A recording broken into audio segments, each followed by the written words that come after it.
יש לי מסר ברור לאותם מנהיגים שמכירים במדינה פלסטינית לאחר הטבח הנורא ב7 באוקטובר. אתם מעניקים פרס עצום לטרור. ויש לי מסר נוסף עבורכם. זה לא יהיה. לא תקום מדינה פלסטינית ממערב לירדן. ফিলিস্তিন রাষ্ট্রকে স্বীকৃতি দিয়েছে পশ্চিমা বিশ্বের 4 গুরুত্বপূর্ণ দেশ যুক্তরাজ্য, কানাডা, অস্ট্রেলিয়া ও পর্তুগাল। রবিবার দেশগুলো আলাদাভাবে ফিলিস্তিনকে রাষ্ট্র হিসেবে স্বীকৃতি দেওয়ার ঘোষণা দেয়। এর ফলে জাতিসংঘের 193 সদস্যের মধ্যে এখন পর্যন্ত 151টি দেশ ফিলিস্তিনকে স্বীকৃতি দিয়েছে।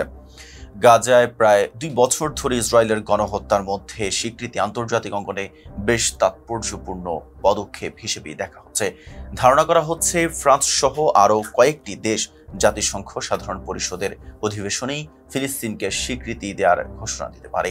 এই সিদ্ধান্তে ক্ষোভে ফেটে পড়েছেন ইসরায়েলের প্রধানমন্ত্রী নেতানিয়াহু। মন্ত্রিসভার সাপ্তাহিক বৈঠকে তিনি বলেন, ফিলিস্তিন রাষ্ট্র প্রতিষ্ঠা ইসরায়েলের অস্তিত্বের জন্য হুমকি।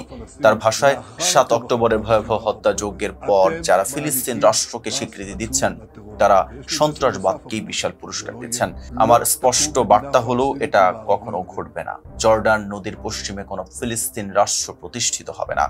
নেতানিয়াহু অভিযোগ করেন, স্বাধীন ফিলিস্তিন রাষ্ট্র প্রতিষ্ঠার পরিকল্পনা ইসরায়েলের নিরাপত্তাকে বিপদের মুখে ফেলবে। পাশাপাশি তিনি গর্বের সঙ্গে দাবি করেন, তার নেতৃত্বে পশ্চিম তীরে ইহুদি বসতি স্থাপন দ্বিগুণ হয়েছে। যুদ্ধাপরাধে অভিযুক্ত ইসরায়েলি প্রধানমন্ত্রী বলেন, একটি সন্ত্রাসী রাষ্ট্রকে আমাদের উপর চাপিয়ে দেওয়ার সাম্প্রতিক প্রচেষ্টার জবাব আমি যুক্তরাষ্ট্র থেকে ফিরে এসে দেব। তিনি আরও হুঁশিয়ারি দেন, অপেক্ষা করুন।